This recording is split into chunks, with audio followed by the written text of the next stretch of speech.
Muy bien. Bueno, esto por acá. Bueno, no tengo, obviamente esto ya no lo tengo que explicar, pero va a hacer sentido en el último capítulo. Hemos llegado a Mateo 16, de 28 capítulos, así que ya casi. Una cosa que tenemos que pensar un poco del libro de Mateo, es como una escalera el libro de Mateo, ¿ok? Es decir, que va subiendo un escalón, luego va subiendo otro escalón, y la idea es que esta escalera es que Mateo está progresivamente presentando un caso, ¿verdad? Él está haciendo un caso, como un abogado presenta un caso en la corte, ¿ok? Entonces él va un escalón, otro escalón, otro escalón. A veces en las iglesias, en el cristianismo en general, ¿no? Tenemos la costumbre de tomar pasajes individuales o versículos y dar una enseñanza, ¿verdad? Y no está mal eso. Las verdades del Evangelio son muy simples. Entonces uno podría y puede hacer, presentar enseñanzas con un versículo. Pero yo quiero proponerles que si hacemos solamente eso, especialmente en los libros del Nuevo Testamento, no vamos a perder el punto a veces de lo que está presentando el libro, porque sería como intentar trepar esta escalera, que es el libro de Mateo, salteándote un montón de escalones, ¿no? Como que salto el escalón del medio y sabemos que no está tan fácil, ¿no? Cuando tienes una escalera, y yo me he caído de escaleras cambiando cámaras, y si quieres saltar así, ¡pah! A veces no resulta bien. Y aquí en esta foto que ven es lo que yo siempre me refiero a las, no sé cómo, tesoros bíblicos, perlitas bíblicas, que son un versículo, ¿no? Y a veces como cristianos lo usamos como horóscopo. Bueno, no hagan eso. No es la intención del libro hacer eso. O sea, lo que yo quiero expresar es que cambiemos nuestra mentalidad de que son versículos a mentalidad que son libros con una enseñanza, ¿ok? Aunque podamos ver los versículos, pero siempre pensar de que hay una imagen más grande que nos podríamos perder si no la vemos, si no leemos como un libro, por ejemplo, Mateo, Juan. Muy bien, nosotros recién estuvimos leyendo, vamos a enfocarnos en los primeros 4 versículos. Entonces los fariseos y los saduceos se acercaron y poniendo a prueba a Jesús, le pidieron que le mostrara una señal del cielo, ¿no? Eh, pero él les dijo, al caer la tarde ustedes dicen, hará buen tiempo porque el cielo está rojizo y por la mañana habrá tempestad porque el cielo está rojizo y amenazador. ¿Saben ustedes discernir el aspecto del cielo, pero no pueden discernir las señales de los tiempos? Una generación perversa y adúltera busca una señal y no se le dará señal sino la señal de Jonás, y dejándolo se fue. Eh, los religiosos aún esperaban señales, a pesar de que, como vimos anteriormente, Jesús sanaba a los leprosos, ¿no? Y se los mandaba al sumo sacerdote, pero aún así no era suficiente, querían más señales. Y Y aún que el ministerio de Jesús se había vuelto viral, como vimos, ¿no? Era muy popular, mucha gente daba testimonio de lo que estaba pasando, aún así no lograban conectar los puntos o no querían conectar los puntos de quién era Jesús, que era el Mesías. Pero y Jesús dice, ustedes pueden ver, ¿no? Tipo, va a llover, ¿no? Ven, hay gente que tú vas a los campos, ¿no? Y, mira, se cayó una hoja, eso quiere decir que se viene no sé qué, ¿no? O sea, como que tenían que ser muy buenos en esa época para ver ese tipo de señales, digamos, que sucede antes de una lluvia o una tormenta, porque sus cosechas dependían de eso, o sea, sus vidas dependían de saber leer las señales climáticas, ¿verdad? No era como una superstición, era algo que era así, ¿no? Entonces Jesús dice, ustedes tienen la habilidad de hacer eso, pero no pueden ver lo que está frente a sus ojos, ¿verdad? Este, entonces, vemos, si se acuerdan de Mateo 13, Jesús había citado Isaías y la cita era de que ellos decían, ¿no? Los fariseos se han tornado como sus ídolos. O sea que tenían ojos y oídos, pero de madera o piedra, ¿no? Entonces no podían ver o escuchar verdades espirituales, así como los ídolos no podían ver y escuchar porque eran de madera o de piedra. Jesús les dice, ustedes tienen esa habilidad, ¿no? De interpretar ciertas cosas, pero no pueden ver lo que está pasando enfrente a ustedes, en lo espiritual, ¿ok? Luego vemos la declaración de Jesús sobre esta generación malvada, ¿verdad? Y la señal de Jonás. Y notamos que básicamente Mateo está repitiendo lo mismo que dijo antes en el capítulo 12. Si ustedes, si ustedes leyeron esto y como que les dio así un déjà vu, es porque también lo mencionan ese tipo de...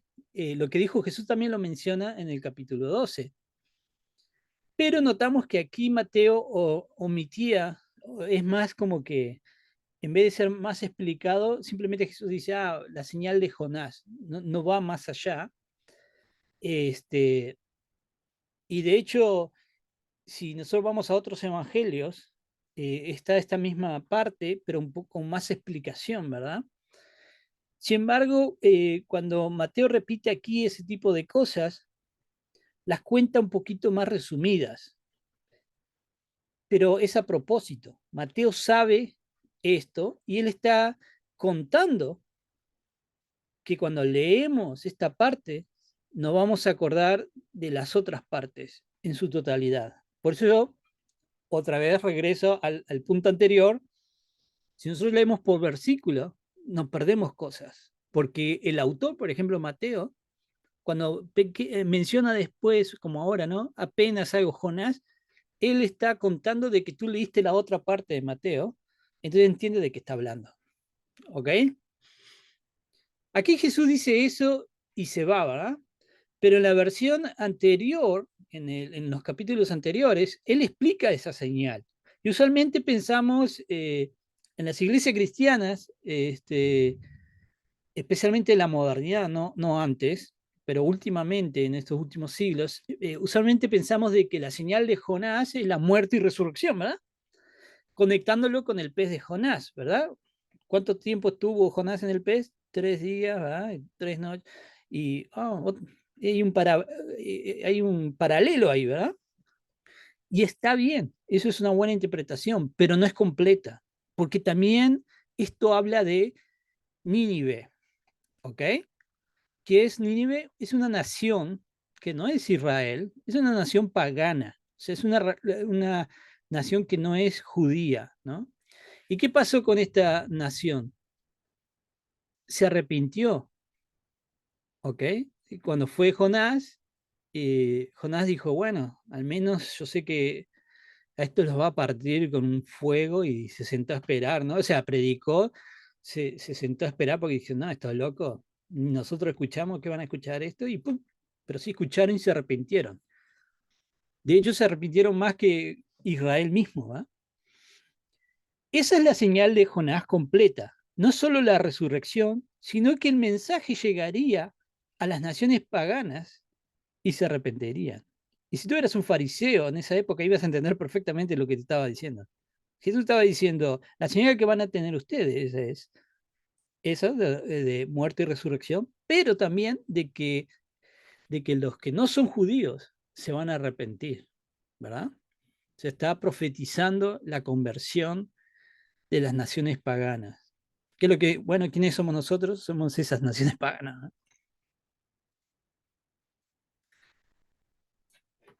Y luego tenemos esta parte en donde dice, estén atentos y cuídense de la levadura de los fariseos y saduceos. Entonces entendieron que él no les había dicho que se cuidan de la levadura de los panes, sino de la enseñanza de los fariseos y saduceos. ¿Ok? O sea, los discípulos, cuando dice esto, Jesús, los discípulos dicen, no, ya nos está tirando indirecta porque nos olvidamos de traer la comida, ¿no? Pero Jesús dice, ¿cómo vas a pensar eso si yo les... Vieron que cuando dice la alimentación y dice cuánto sobró, porque esas sobras eran para que ellos comieran, porque ellos eran los que estaban repartiendo la comida, y Jesús estaba diciendo, ¿saben qué?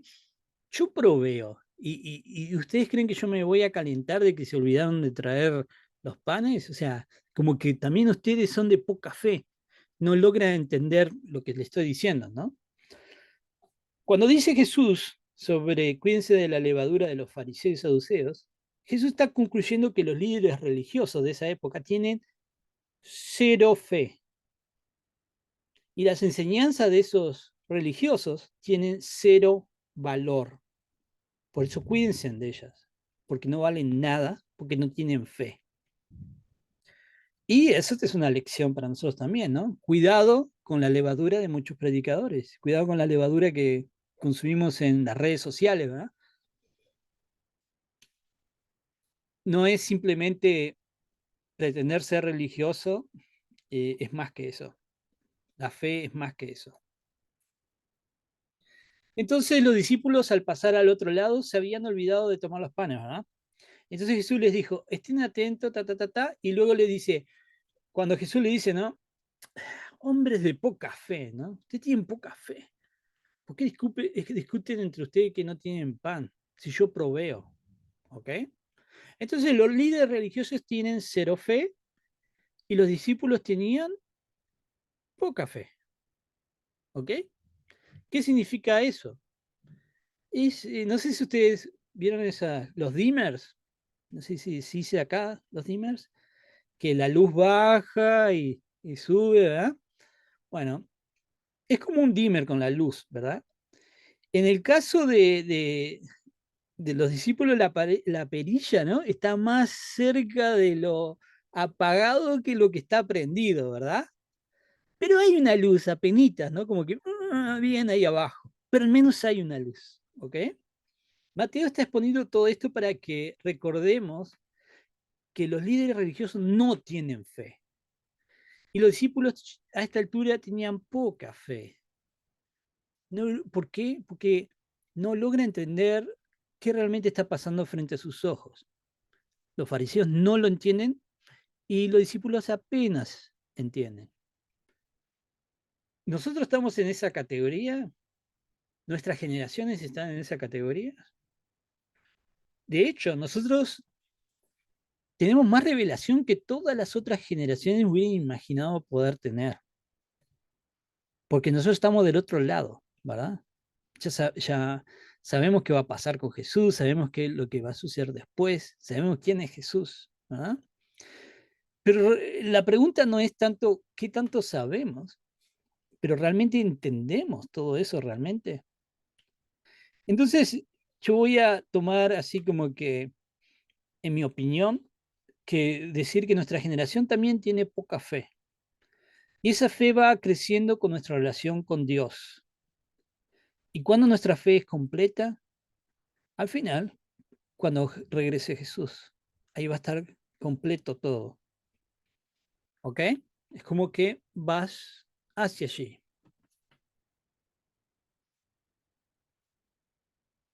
Si vemos en el Nuevo Testamento, ¿hay gente con mucha fe? ¿O son todos de poca fe y nada de fe? Hay gente con mucha fe. Y vamos a considerar a estas personas, que esta es la parte sumamente extraña, ¿no? Un centurión pagano, o ¿se acuerdan la mujer que no era israelita? Que decía, ah, sí, hasta los perros comen de las migas, ¿no? Y tenemos a los discípulos, ¿no? Judíos, todos peinados y cortados toda la barba, todo bien prolijo. Tienen poca fe los discípulos, a pesar de eso. Pero sin embargo, el centurión romano es una increíble fe, dice Jesús. ¡Wow! ¿No? Nosotros también en nuestra vida tendremos esos encuentros de mucha fe y de poca fe. Y todo eso lleva a lo siguiente. Cuando Jesús llegó a la región de Cesarea de Filipo, preguntó a sus discípulos, ¿quién dicen los hombres que es el Hijo del Hombre? Y ellos respondieron, uno es Juan el Bautista y otros Elías, pero otro Jeremías o alguno de los profetas. ¿Y ustedes, quién dicen que soy yo? Les preguntó Jesús. Y Pedro respondió, tú eres el Mesías, el Hijo del Dios viviente. Entonces Jesús le dice, bienaventurado eres, o bendito eres, Simón, hijo de Jonás, porque esto no te lo reveló carne ni sangre, sino mi Padre que está en los cielos.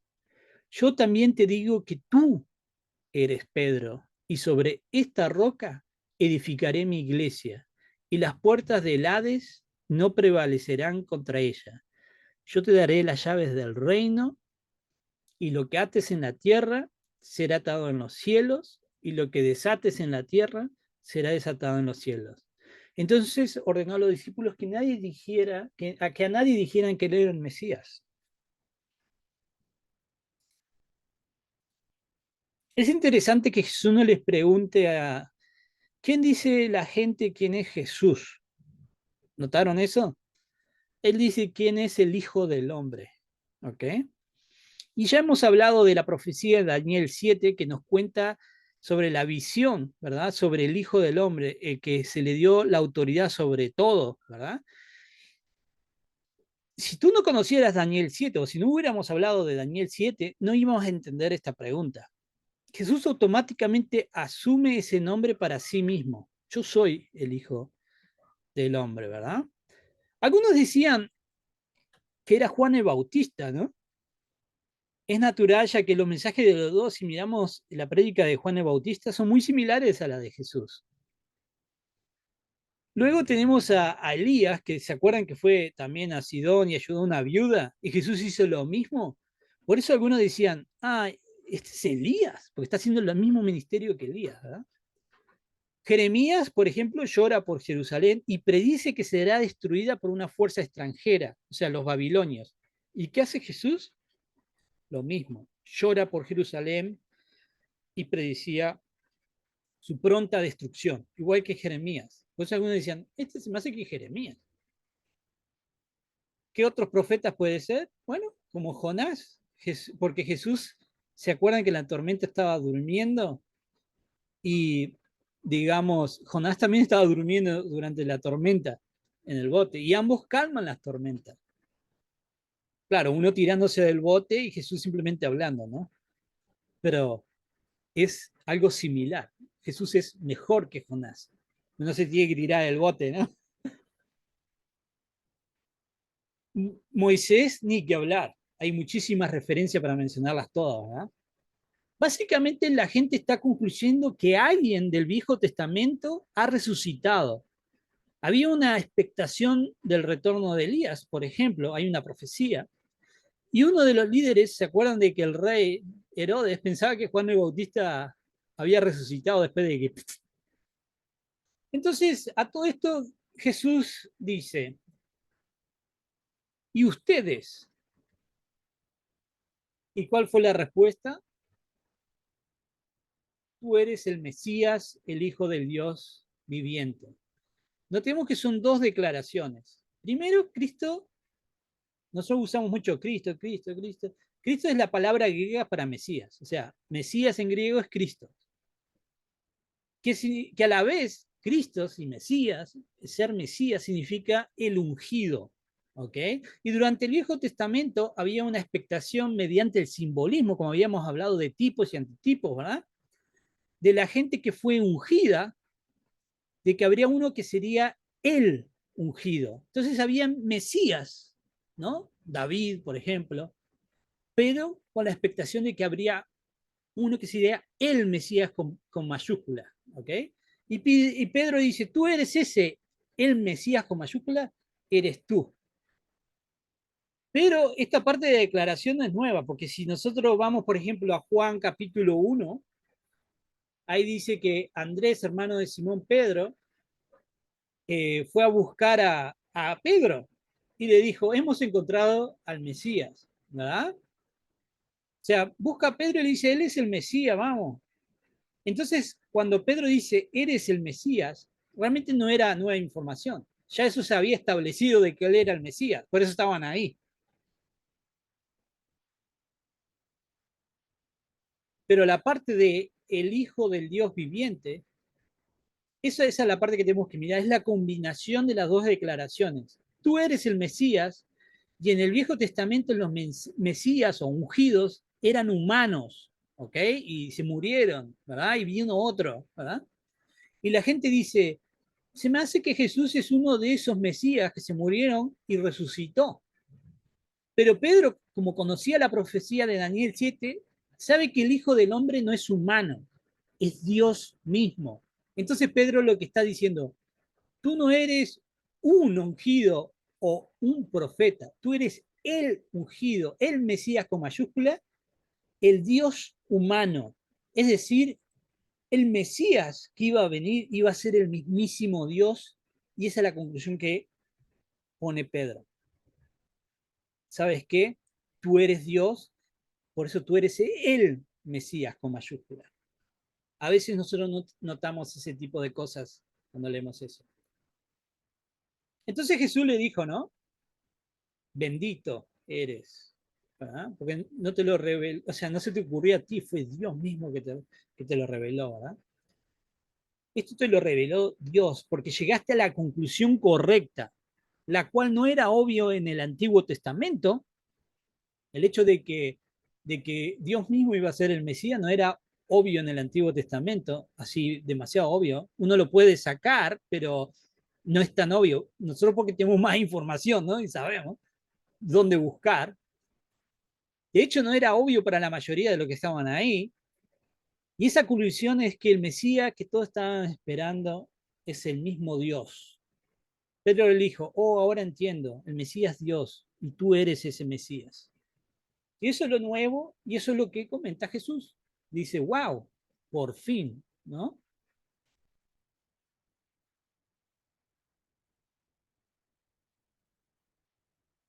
Y dice, yo también te digo que tú eres Pedro, que es Petros, y sobre esta roca, que es Petra, edificaré mi iglesia. Petros es una piedra, Petra es una roca, en griego.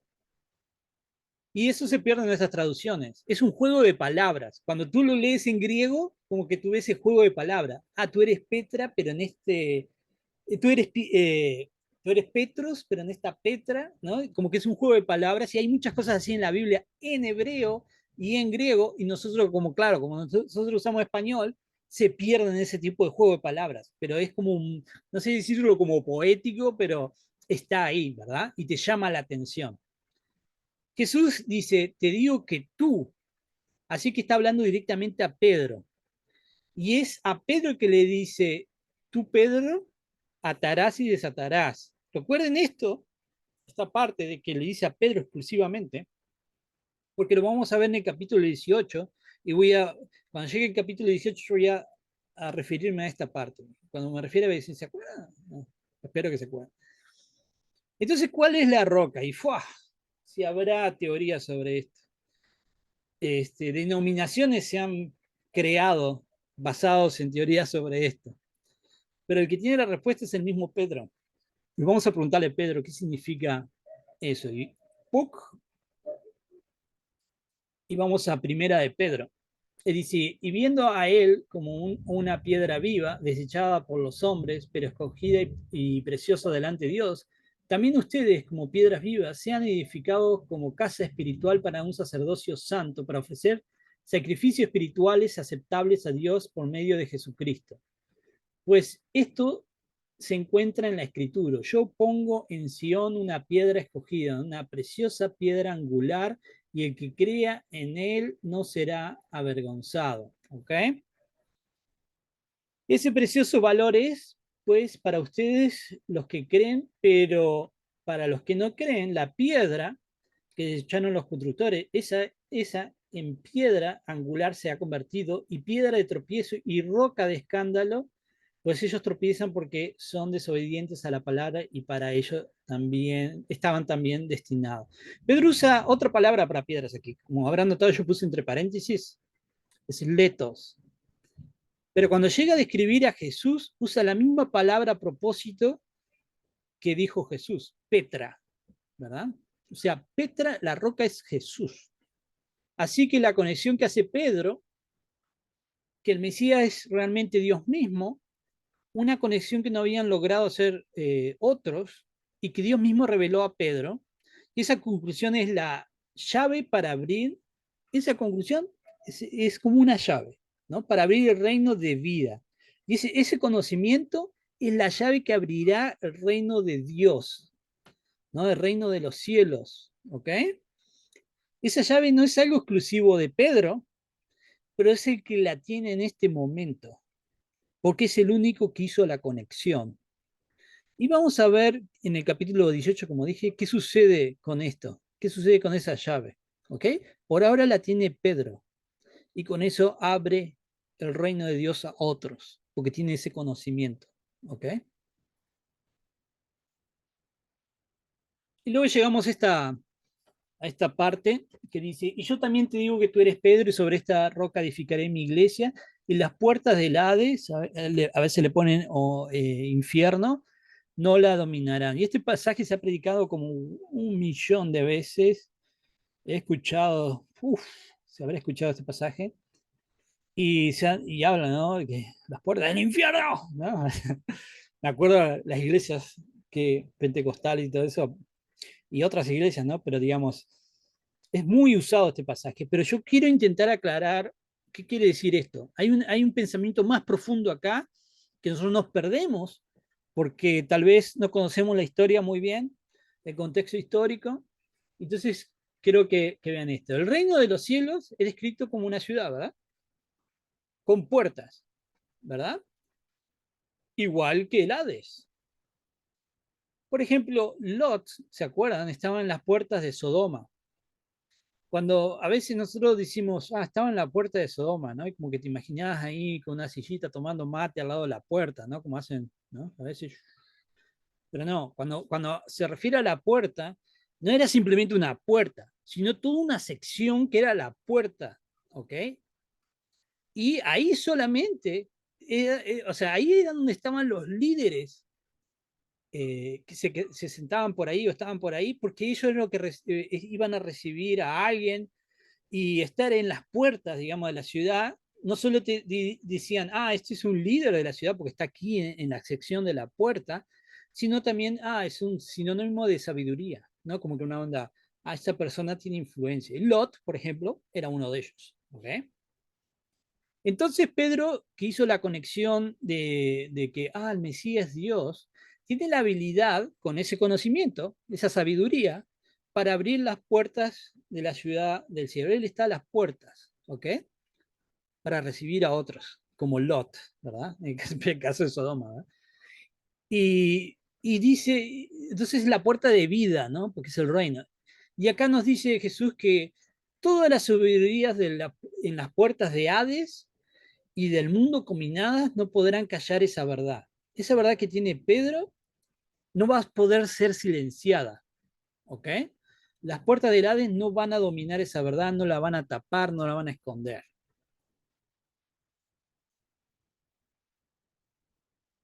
Todo esto, cuando está hablando Jesús, sabemos dónde sucede. Sucede en el norte de Galilea y en donde sucede había un panteón de dioses que, digamos, los romanos y otros adoraban.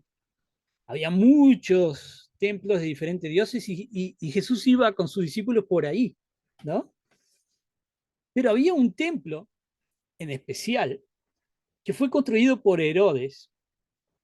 Es el mismo Herodes que quiso matar a Jesús cuando era niño y es el mismo Herodes que remodeló el templo de Jerusalén, ¿no? Tipo, por eso dicen el templo de Herodes. Bueno, el loco era muy bueno construyendo cosas y se lo reconocía por eso.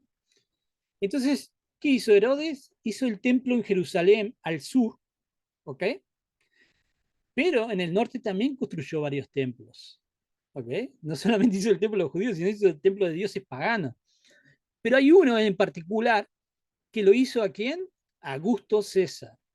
Recuerden que si nosotros, si se acuerdan cuando estudiamos sobre Roma, el Senado, así como a Julio César, a Augusto César lo habían votado y dice, ahora es un dios, ¿ok?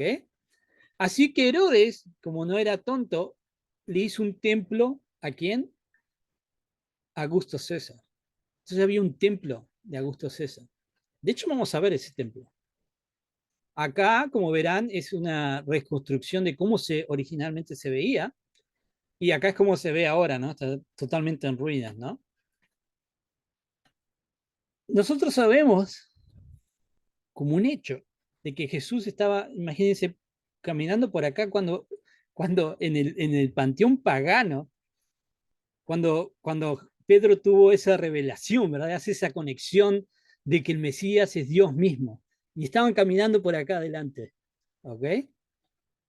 Aquí es donde Dios le revela a Pedro eso, en medio de los templos paganos, ¿verdad? ¿Y por qué sabemos eso? Porque este templo de César se llama las puertas del Hades. Este es las puertas del infierno, es este templo, así se llama. Y tú dirás, ¿por qué Augusto tenía un templo llamado la puerta del infierno? Bueno, porque por lo que ellos creían, ¿verdad? El Hades es como el ultramundo, ¿verdad? Eso es lo que es el Hades, no es infierno como nosotros imaginamos que es infierno, ¿no? Sino que es el más allá de esas religiones, ¿verdad? Entonces, cuando Jesús iba caminando frente al templo de Augusto César, que se llamaba las puertas de Hades, Pedro tiene esta revelación, ¿no? Y es un montón de ironía esto, y no por casualidad. Seguramente cuando Jesús le respondió a Pedro de lo que dijo, estaba apuntando al templo, ¿no? Y le apuntó al templo, ¿verdad? Y le dijo, esta verdad no va a ser callada por las puertas del Hades. ¿Por qué? Porque las puertas del Hades es lo mejor que el imperio romano pudo lograr por medios humanos para crear su propio dios, que era el César. Pero tú, Pedro, tienes las llaves mediante ese conocimiento de abrir no las puertas de este templo, sino las puertas del cielo. Y es un lugar donde no declara que un hombre puede convertirse en un dios, sino de que las puertas del cielo es un lugar donde declara que un dios puede ser hombre. ¿Entienden? Ahora hace más sentido el versículo. Y eso, digamos, por eso sabemos que fue exactamente ahí. Muy bien. Si tienen preguntas de esto, después pueden hacerme preguntas. Desde entonces, después de esa revelación, Jesús comenzó a declarar a sus discípulos que debía ir a Jerusalén y sufrir por muchas cosas de parte de los ancianos y de los principales sacerdotes y de los escribas y ser muerto y resucitar al tercer día. Tipo spoilers, Jesús llenó de spoilers a la gente. Tomando aparte a Jesús, Pedro no, dijo, ahora yo tuve la revelación y tengo las llaves, ¿no? Entonces dijo, vení Jesús, vení. Y Pedro lo reprendió, ¿no? Y dice, no, no lo permita Dios, Señor. No, no, no, no, no. Eso nunca te va a pasar, ¿no? Pero volviéndose a él, ¿no? Jesús le dijo a Pedro, ¿no? Quítate delante de mí, Satanás, ¿no? Me eres piedra de tropiezo porque no estás pensando en las cosas de Dios, sino en la de los hombres, ¿no? Y hablame de altos y bajos, ¿no? Terrible alto y bajo épico, ¿no? Y yo quiero decirles que así es la vida. Hay momentos que parece que tenemos todo figurado y hay momentos que nada que ver. ¿Ok? La razón que Pedro, de que Jesús llamó a Pedro Satanás, no es porque a veces como que eso es otra cosa mal interpretada, no es que fue posesionado o algo así, ¿no? De repente, espuma en la boca, no dice Satanás, ¿no? Sino que lo que está diciendo es, ahora, recién hablaste una verdad que Dios te había puesto en la boca, ¿verdad? Había dicho eso. Ahora estás hablando con la voz de Satanás. Porque se acuerdan en la tentación que le dijo Satanás a Jesús, tú eres Dios y no tienes que padecer todo esto. ¿Ok? Entonces ahora, ¿qué mensaje está dando Pedro? El mensaje de Satanás. De hecho, en griego no es exactamente aléjate de mí, Satanás. Es algo así como no me sigas, Satanás. De hecho, es la misma palabra de no me sigas, es la misma palabra que se usa aquí, es la misma palabra que se usa en, si alguien desea seguirme, niéguese a sí mismo, tome su cruz y sígame. Es esa misma palabra. Entonces, básicamente es así. Si quieres seguirme, no seas Satanás. Eso es lo que está diciendo Jesús. Pedro había tenido una gran revelación, pero la clave es que él tenía que seguir de cerca a Jesús constantemente. No en ese momento solamente la revelación y ya está, listo, ya la hice, sino que constantemente, diariamente, como se acuerdan del Padre Nuestro, el pan cotidiano, tenía que seguir constantemente a Jesús como su líder. Y aquí es donde entendemos cómo poca fe funciona. De repente terrible revelación, de repente te equivocas así brutalmente. Así es como funciona la poca fe.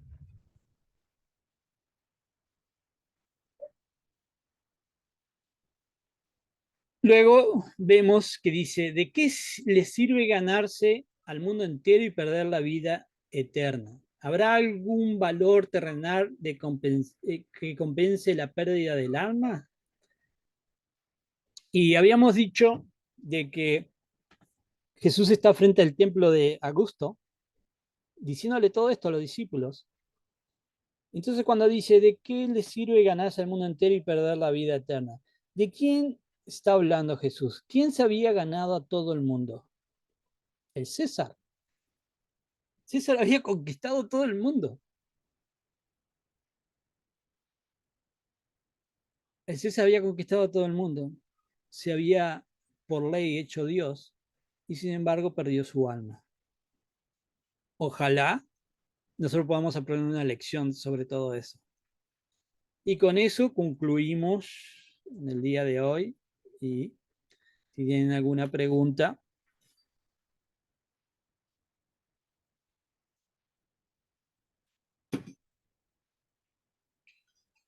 Bueno, abrir sus micrófonos y hacerla. Damos la bienvenida a Ana, que le pasó la hora, recién me escribió, pero bueno, lo importante es llegar, no importa la hora.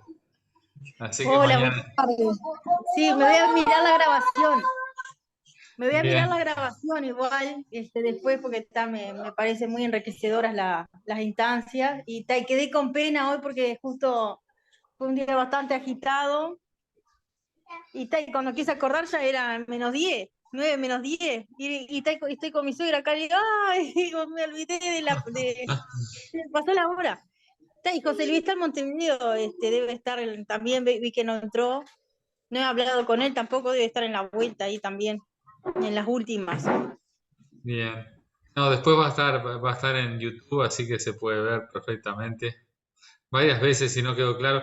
Hubo muchos conceptos hoy que capaz que a alguien se le puede haber perdido un poco algunos de todas las cosas que habló Luis.